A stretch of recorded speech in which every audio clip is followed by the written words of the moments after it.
여호수아서 1장 8절 말씀을 보면 요단강을 건너가며 이제 하나님이 약속한 그 약속의 땅에 들어가는데 모세가 이제 하나님의 부름을 받고 세상을 떠났어요.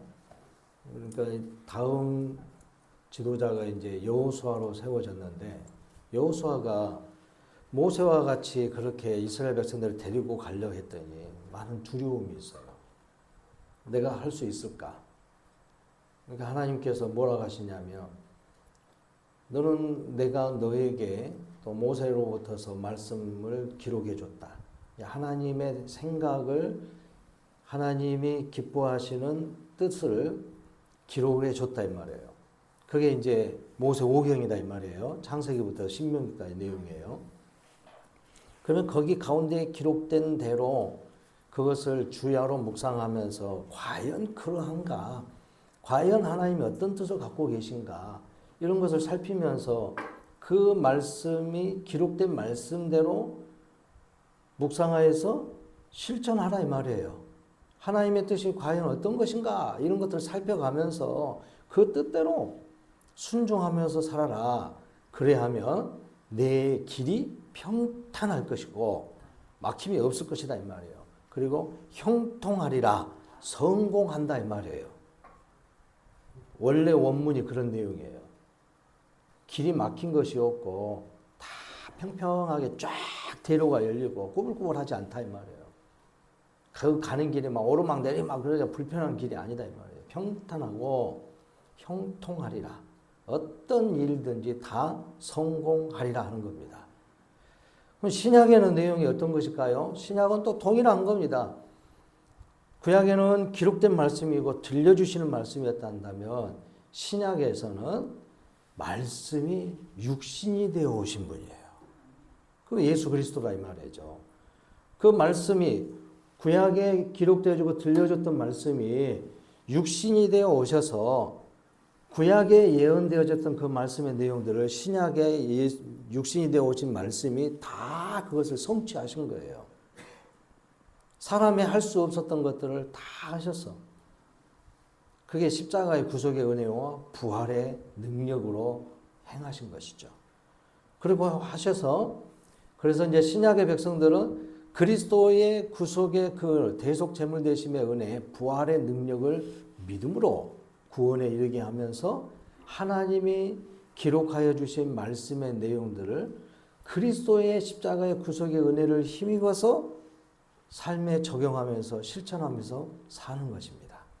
이게 신약 백성들이 이제 살아가는 방식이에요. 구약보다는 신약은 더 훨씬 은혜가 충만하죠. 구약에서는 막 자기들이 해보려고 하겠다 이 말이에요. 잘 안 돼. 그러면서 이것을 완성하실 분, 이것을 온전히 행하실 분, 예수님, 그리스도는 언제 오십니까? 기다리고 있었을 때고, 신약은 우리가 할 수 없는 것들을 다 하셔버렸다 이 말이에요. 그러니까 주님을 힘입어서 주님이 기뻐하시는 그 삶을 이렇게 이끌어가면 된다 이 말이죠. 얼마나 더 큰 은혜입니까? 이미 답이 다 나와 있다 이 말이에요. 예수 그리스도를 믿음으로 그 믿음의 삶 안에서 그리스도를 힘입어서 그리스도와 함께 죽고 죄된 일은 죽고 육신의 일들은 죽고 다 내려놓고 아멘도 좀 해보시오. 그리스도의 부활의 능력으로 살아나는 그런 우리의 삶이 되는 것입니다. 그래서 신약의 백성들은 훨씬 은혜가 충만하죠. 이미 주님이 다 해버렸으니까. 그러니까 이루신 주님을 붙들면서 살면 되는 것입니다.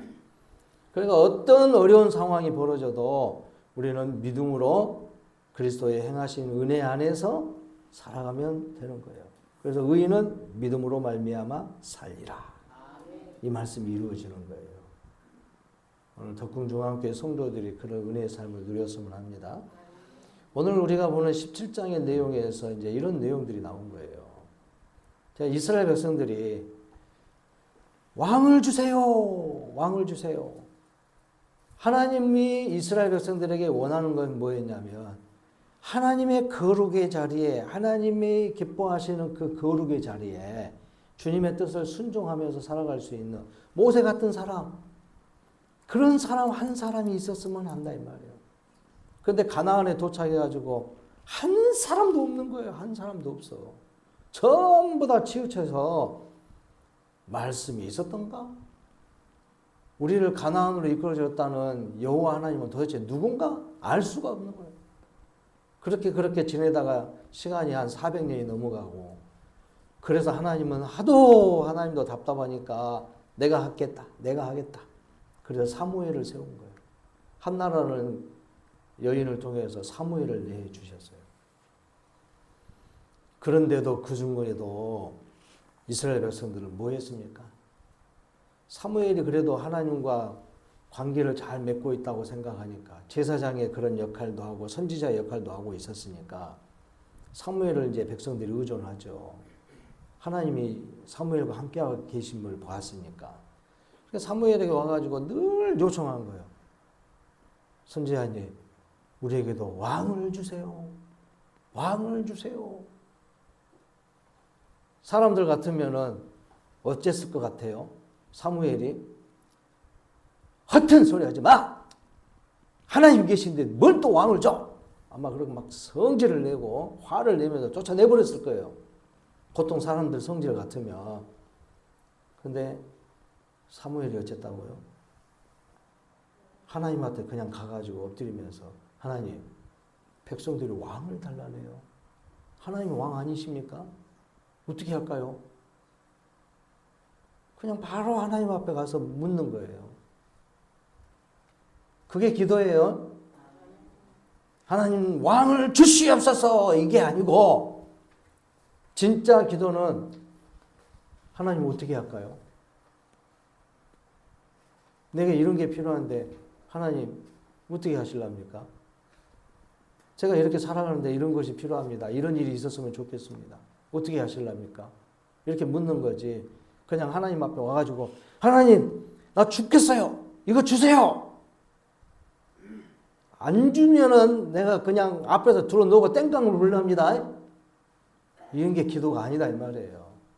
여태까지 한국 교회에 막 부흥사들이 꼭 그렇게 가르쳤어. 때를 쓰래. 때를 써. 어떤 분이 그러더라고요. 자기는 산기도를 가끔 간대요. 무슨 어려운 문제가 있고 기도할 문제가 있으면 간대요. 그래서 기도하고 나면 1시간 조금 넘게 기도를 하는데 소나무 하나를 잡고 기도를 한대요. 그러고 나서 딱 처음에 앉을 때 풀이 좀 있고 막 그런데 가서 기도하다가 1시간 정도 후에 딱 기도 끝나고 딱 눈을 딱 떠보면은 소나무 주변이 전부 다 풀이 싹 뽑아져 없어져 버리고 흙이 그냥 다 먼지만 푸게 일어난대. 그렇게 자기는 기도한대요. 몰라. 진짜 그런지 어쩐지 알 수는 없습니다만은 그렇게 기도한대요. 그래가지고 응답 받아갖고 내려온다는 거예요. 여러분 집에서도 해도 돼요. 여러분 생활 속에서 해도 돼요. 하나님의 뜻을 묻는 것 중에 내 생각을 관철시키고 안 주면 안 됩니다 그러면서 막 또 내가 뭐 하나님의 기도하는 가운데서 뭔가를 얻어가기 위해서 특별한 어떤 걸 바치고 헌신하고 막 이런 문제가 아니다 이 말이에요. 기도라는 것은 주님의 뜻을 묻고 주님이 기뻐하신 일이라면 내 마음속에 생각나게 하셔서 지혜를 주셔서 어떻게 할 것인지 가르쳐 주십시오. 이게 기도다 이 말이에요. 사무엘 그래서 왕을 세웠는데 저들의 뜻대로 해라 하나님께서 명령하시니까 그래서 왕을 세웠어요. 그 세운 왕이 제비를 뽑아가지고 세웠는데 베냐민 지파에서 뭐 아주 유력한 집안의 가문 사람도 아니고 그냥 보통 가문의 아마 사울의 표현으로 보면은 아주 작은 가문이라고 말하고 있죠. 그 중에서 사울을 선택한 거예요. 뽑혔어요. 사울이. 누가 지명해서 세운 것이 아니라 그냥 제비 뽑아서 뽑힌 거예요. 사람들이 그렇게 자기들은 또 모르죠. 하나님께서 뽑아주셨다는 말이 아니라 우리가 뽑았다 이런 말이 있단 말이에요. 그러니까 어떤 사람은 그런 소리를 하죠. 아이 저것이 왕 역할을 제대로 하겠어? 자기들이 뽑아놓고 나는 저 사람 지지 안 했어. 그런 소리 하는가 모르죠 또. 나는 저 사람 지지 안 했어. 몰라, 여기 중에서도. 나는 박 목사 오는 거 나는 찬성 안 했어. 그런 사람들이 있을 수도 있어요.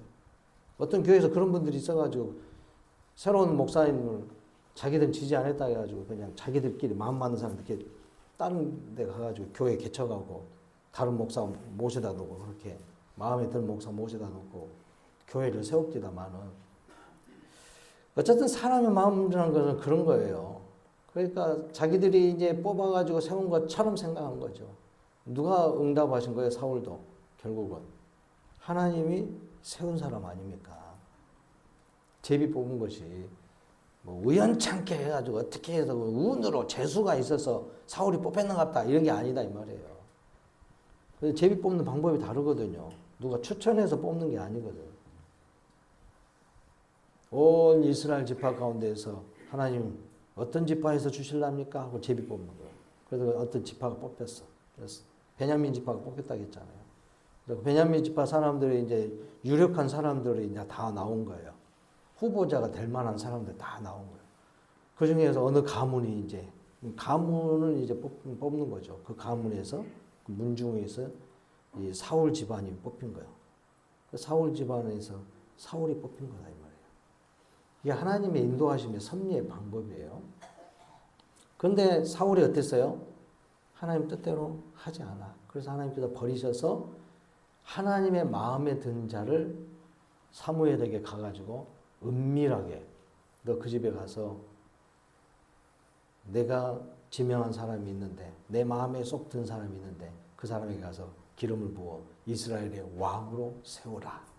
사무엘이 은밀하게 이새의 집에 가가지고 다윗을 그렇게 기름 부어서 왕으로 세웠지 않습니까? 그 이후에 이제 나타나는 일인데 이때에 하나님께서 사울을 버려서 사울에게 악신이 들었다고 했어요. 악신이. 이제 하나님의 관심이 하나님의 함께 해주심의 성령의 역사가 떠나버리니까 사단의 기운이 들어오는 거예요. 악령들이 쳐들어오는 거예요. 그래서 머리가 아파서 지긋지긋하고 힘들어. 정사를 돌볼 수가 없는 거예요. 그러니까 사울이 어쩐다고요? 네 머리를 좀 어떻게 나을 수 있게 하는 사람 없을까? 나를 치료해 줄 사람 없을까? 이새의 아들 중에 다윗이라는 그 꼬마가 수금을 잘 탔다 합니다. 하나님이 늘 함께 하신 것을 봤는데 그 사람이 수금을 타면 사람들이 감동을 한다는 거예요. 그래, 한번 데리고 와봐. 근데 다윗이 그렇게 했는데도 사울은 얘가 누군지도 잘 몰라. 잊어버리고 사는 건 봐봐.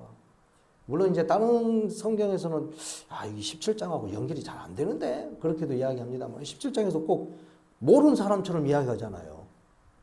쟤가 누구냐? 다윗이 나타나니까 쟤가 누구냐? 그런 거예요. 사울이. 도대체 누구의 아들이야?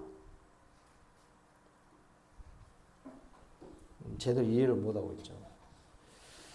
이렇게 이런 상황에서 하나님께서 이제 중요한 것은 이거예요. 사사기에서도 나온 일이지만 이스라엘 백성들이 늘 하나님을 떠나고 하나님의 말씀대로 살지 않고 그럴 때마다 하나님이 책망하는 방식이 이방 민족들을 들어가지고 매로를 때리는 거예요. 그들이 매가 되는 거예요. 고난을 당하고 힘들어하는 삶을 누리는 것이 하나님이 지금 징계하는 거죠.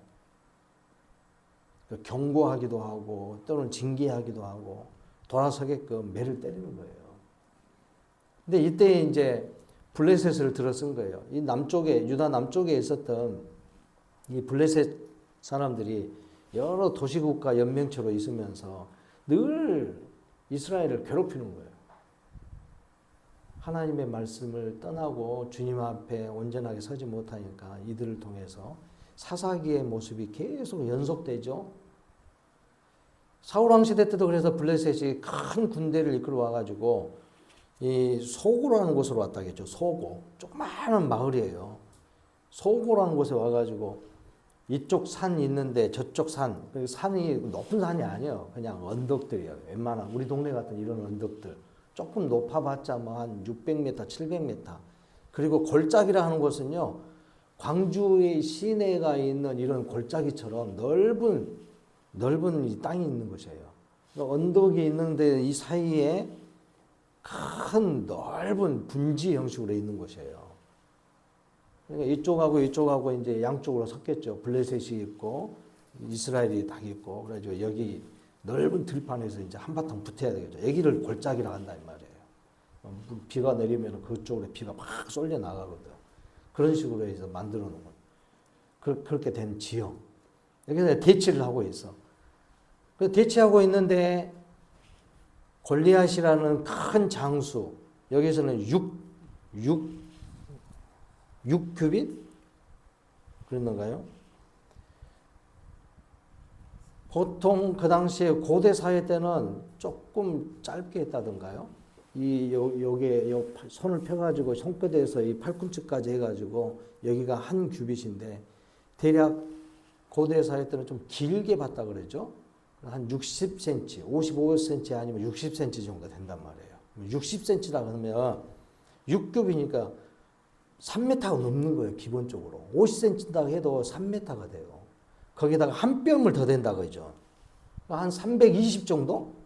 3m 20cm 정도 된다 이 말이에요. 키가 굉장히 큰 사람 아닙니까? 우리가 여기 있는 우리 천장도 안 닿지만 천장을 닿는 거예요, 지금. 덩치도 어마어마해. 얼마나 힘이 셌으면 막 철갑으로 갑옷을 입고 다니는 거예요. 각대를 막 철근으로 해온 거예요. 쇳덩어리 만들어진 각대를 달고 다니고 있고. 투구도 그냥 얼마나 크고 무거운 그런 투구를 썼겠어요. 이런 사람이 와가지고 우렁찬 소리로 이스라엘 백성들을 모욕하면서 이스라엘의 하나님의 군대인 이스라엘을 모욕한다 이 말이에요. 이때에 여기에 이세의 아들 중에, 그러니까 다윗의 형님들이 세 번째 형님까지 8아들 중에서 세 형님, 큰아들부터 셋째 아들까지의 이 이세의 아들들이 참전을 했어요. 사울과 함께. 다윗은 이제 너무 어려서 참전을 못하고, 그래서 세 형님이 있는데 그 당시에는 이 전쟁 때 나가면은 무기라든가 음식이라든가 옷이라든가 이런 것들을 뭐 요즘같이 막 군대에서 정부에서 보급해주고 막 그런 게 아니라 자급자족이다 말이에요. 그러니까 필요한 양식하고 뭐 옷이라든가 이런 것들을 가지고 또 집안이 그래도 잘 살았는가 봐요. 거기 군대 장군들을 위해서도 백부장이나 이런 분들을 위해서도 막 갖다가 줘라 뭐 이러면서 많은 식량을 가지고 가고 옷이라든가 뭐 또 필요한 것들을 줬겠죠. 군수품들을 제공해 준 거예요. 이것을 다윗에게 가지고 와서 형님들에게 주라는 거예요. 그럼 와서 보니까 웅성웅성 이스라엘 백성들 사이에서 군대 사이에서 그러는 거예요. 이스라엘 군대에서. 뭐요? 그러니까는 저 블레셋 저 그냥 3m가 넘는 저 사람이 6규빗이나 되는 이 덩치 큰 사람이 우렁찬 소리로 우리를 막 모욕을 하면서 나하고 한판 붙을 사람 한 명만 보내! 그래서 누가 아무 쪽이나 이긴 사람 편에 그냥 모두가 종이 되자! 다 싸워가지고 전부 다 죽고 막 그냥 피해를 입는 것보다 1대1로 한번 싸우면 한번 붙어봐! 뭐 이런 거죠. 도전을 하죠. 도전을 해. 이스라엘 백성들은 전부 다 앞에 막혀있는 이걸로 인해서 그래도 블레셋 때문에 힘들어 죽겠는데 어떻게 해본다고 사울왕이랑 해가지고 갈 수 있어 해보자 하고 나왔는데 저 덩치를 가지고는 우리가 이길 수가 없단 말이야. 누가 나가서 싸우다가 다 그냥 한 방에 날아가서 죽어볼 것 같아. 도대체 저 골리앗이라는 블레셋 장군을 이길 수 있는 사람이 아무도 없다는 거예요. 사울도 숨어 있어요. 그래가지고 누가 나가볼 사람 없냐? 거기에서 저 장군을 이기면은 우리가 승리할 수 있다. 누가 가서 싸울래? 그 사람에게 금은보화를 주겠다. 그 집안의 가정에 풍성한 재산을 주겠다. 재물을 주겠다. 그리고 저 장군을 무찌르는 사람에게는 내 딸을 주겠다. 왕의 사위로 삼는다는 거예요. 솔깃솔깃하지. 그러지만은 누가 선뜻 나갈 사람이 안 보이는 거예요. 아무도 안 보여. 교회 안에서 어떤 일이 생기면 그런 거와 똑같은 거예요, 지금. 크고 작은 일들이 있어요. 이거 한번 해봅시다. 근데, 아이고, 목사님, 목사님 생활비도 드리기 힘든데 무엇을 하려고 그럽니까? 하지 맙시다. 하나님이 하라고 하는 것은 또 교회가 해야 할 일들은 최선을 다해서 할 수 있을 것을 해야 된다 이 말이죠. 그런데도 그런 일을 하자고 하는데 그래도 또 생각을 해가지고 기도하고 깊이 묵상하다가 필요할 것 같아서 하려고 그러는데 안 될 것 같으면은 처음부터 안 하죠. 그리고 필요도 없으면 안 하죠. 필요하니까 말해보는 거죠. 해보자고. 근데 해보지도 않고 어떻게 발도 내디뎌보지도 않고 특히 교회가 뭐 대한민국에 큰 그룹을 이루었다는 지금은 돌아가신 분이 그랬다죠. 건설 사업을 하는 도중에 이제는 우리가 새로운 업종에다가 손을 대야 되겠다 합니다. 조선업, 배를 만드는 업. 이 업에 과거에 우리나라 사람들이 배 얼마나 잘 만들었습니까? 그 조선업을 한번 해보자. 그래가지고 뛰어들려고 하는데 사람들이 와 우리가 그걸 어떻게 합니까? 기술도 없고 아무것도 없고 재력도 없고 어디 철강소가 제대로 있습니까? 그 철은 어디서 제공해가지고 큰 배를 어떻게 만듭니까? 작은 배 만들려고 해도 힘들어 죽으려고 그러는데 기술도 없고 재력도 없고 어떻게 그걸 하려고 그러냐고 감당하려고. 그럴 때에 그분께서 그랬다죠. 해봤어? 못한다고 하니까 해봤냐고 이런데요. 해봤어? 대뜸 하는 말이 해봤어?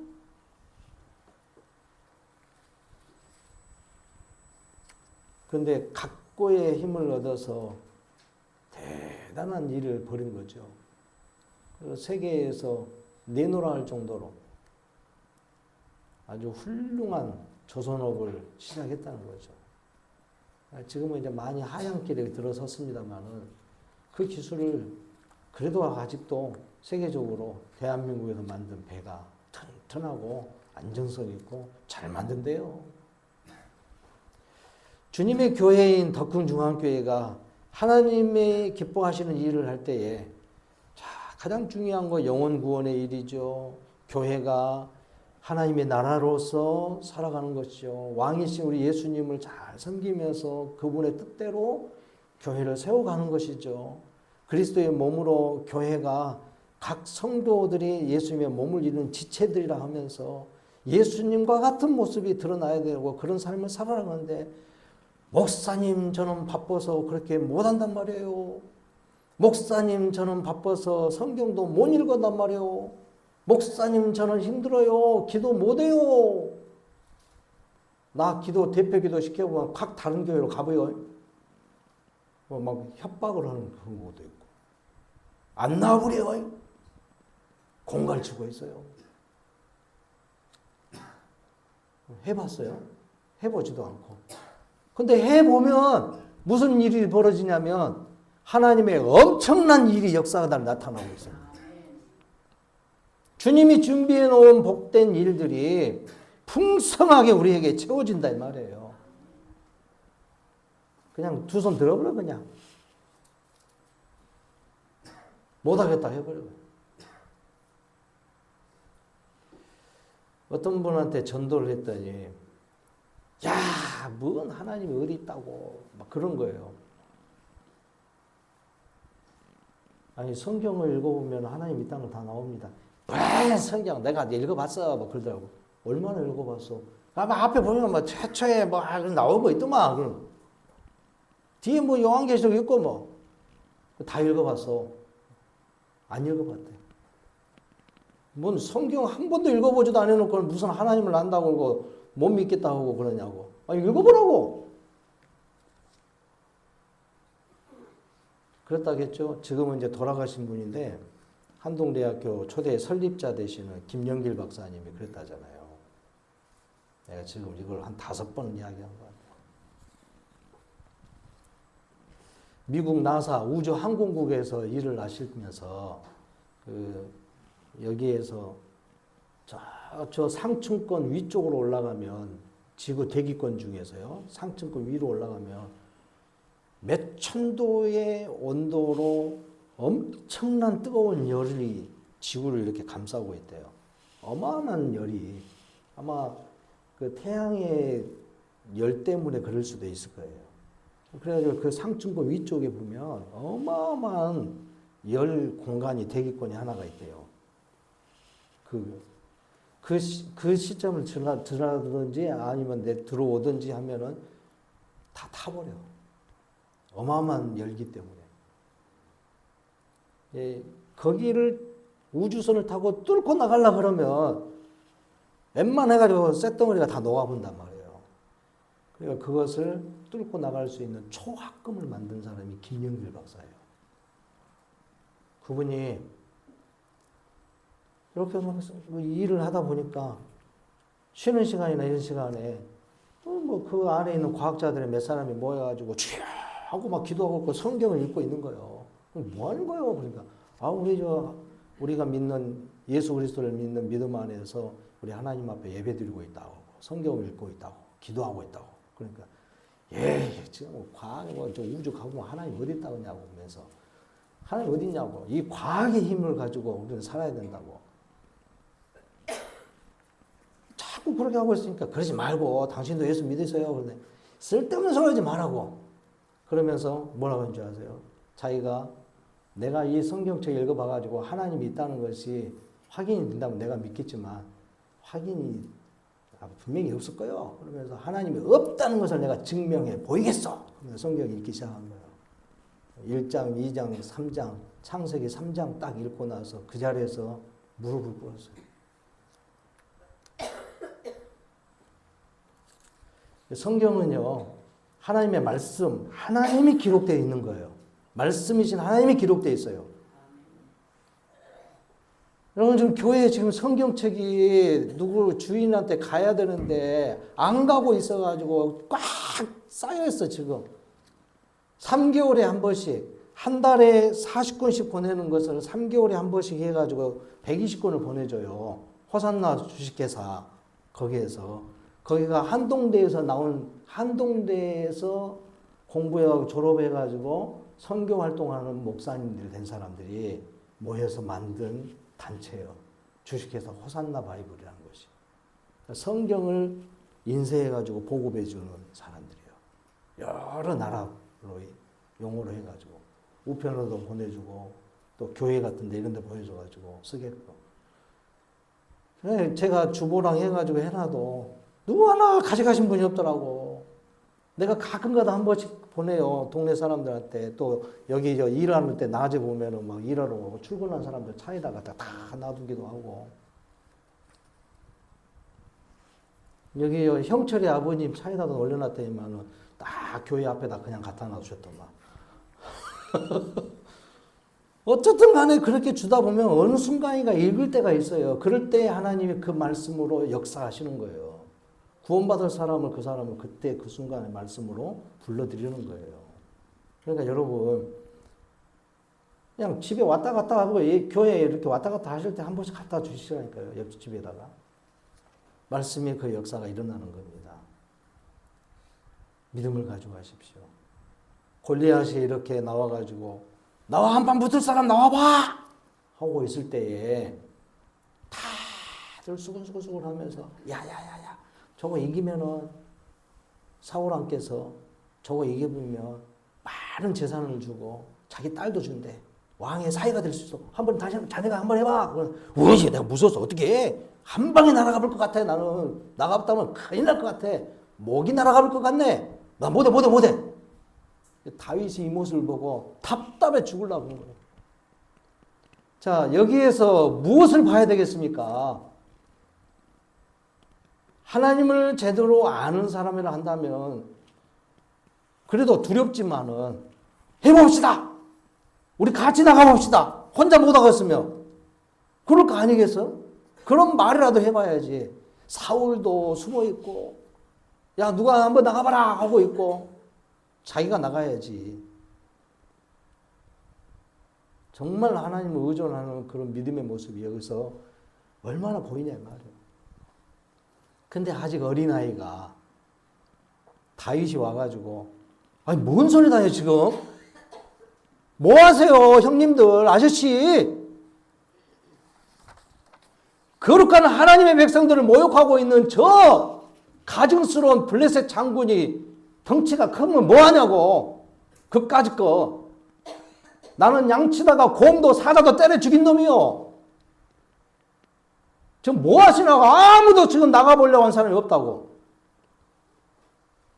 그 어린아이가 어른들을 야단치고 있어요 지금. 창피해요 창피해. 어른들은 그랬을 거예요. 아따 이놈 봐라 겁도 없네. 하루 강아지 범 무서운 줄도 모르고. 야 저기 찍으라 했어. 누가 그랬어요 그 소리를 지금. 자기 형님이 그러잖아요. 큰 형님이 와가지고 너 이놈 자식 지금 뭐 구경하러 왔냐? 양들은 지금 다 어디다 뒀어? 뭐하고 왔어 너 지금? 형님 지금 그런 말이 나와요? 다윗이 오히려 더 큰 소리 쳐버리네. 형님 지금 그런 말이 나와요? 내가 왔으니 내가 그냥 아무 이유 없이 왔겠어요? 할 일을 하러 왔지. 가만히 계셔보시오. 이 소리가 사울왕에게 들리는 거예요. 그래서 내보내잖아요. 네가 가서 싸우겠냐? 왕도 물어본 거야. 야 너는 어린아이가 에이 네가 뭘 한다고? 왕이시오.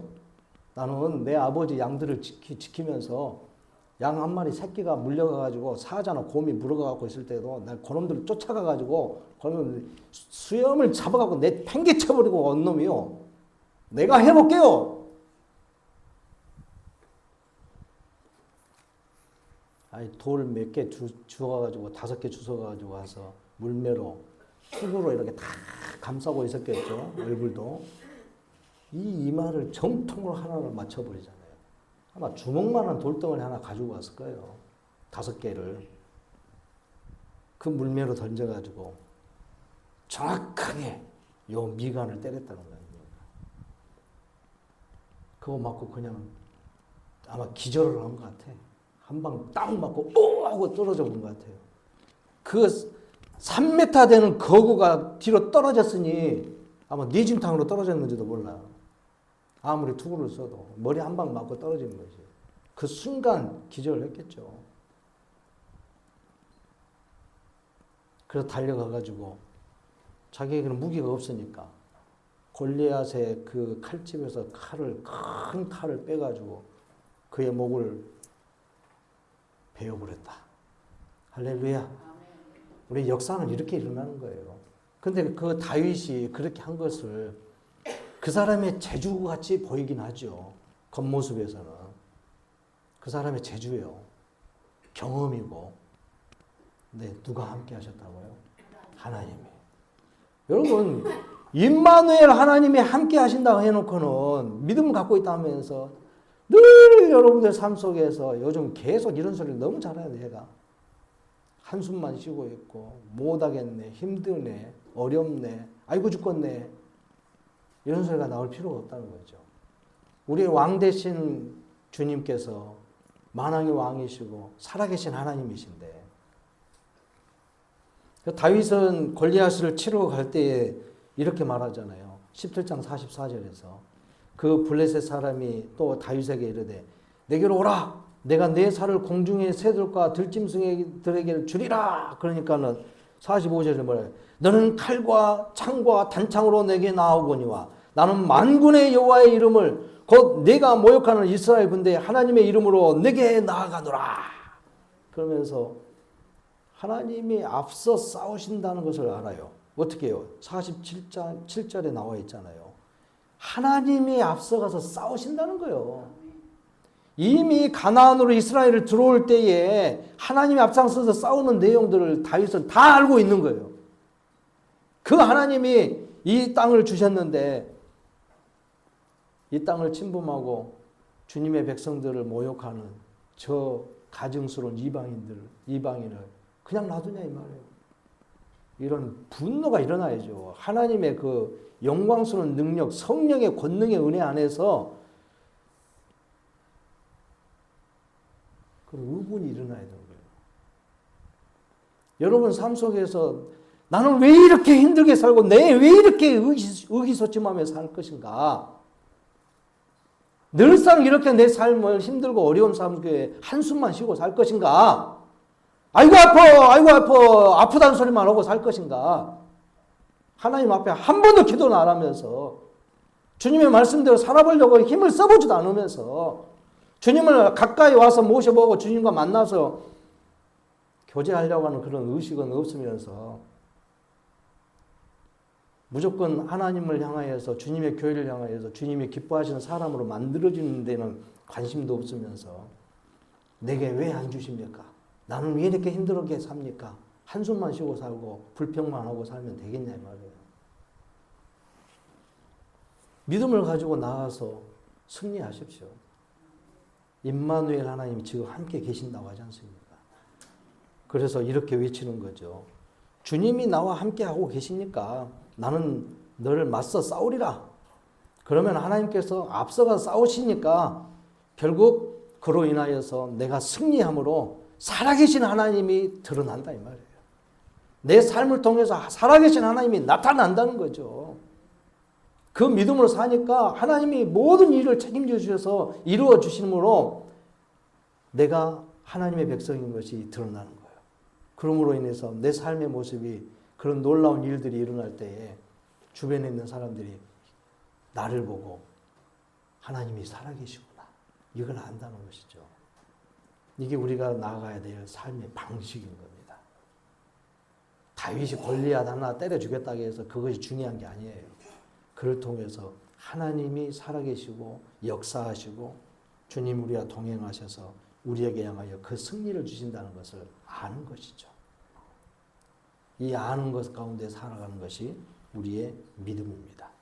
그리고 우리의 삶의 모든 부분에서 이제는 우리는 또 특히나 그리스도 안에 있는 사람들 아닙니까? 우리들은 그리스도 안에서 이미 하나님이 이기심 안에서 사는 거예요. 예수 그리스도 십자가의 은혜로 이미 이겼잖아요. 그 이기심 안에서 사는 거예요. 그 승리의 삶을 여러분들이 누리셔서 이제 앞으로도 남은 것도 남은 사단의 권세들이 우리를 힘들게 한다 할지라도 이미 주님이 이기셨으니까 우리는 그냥 주님의 이름으로 주님을 뒤따라가면서 전진하기만 하면 됩니다. 그러면 우리의 삶이 더 풍성한 것들로 채워주실 줄로 믿습니다.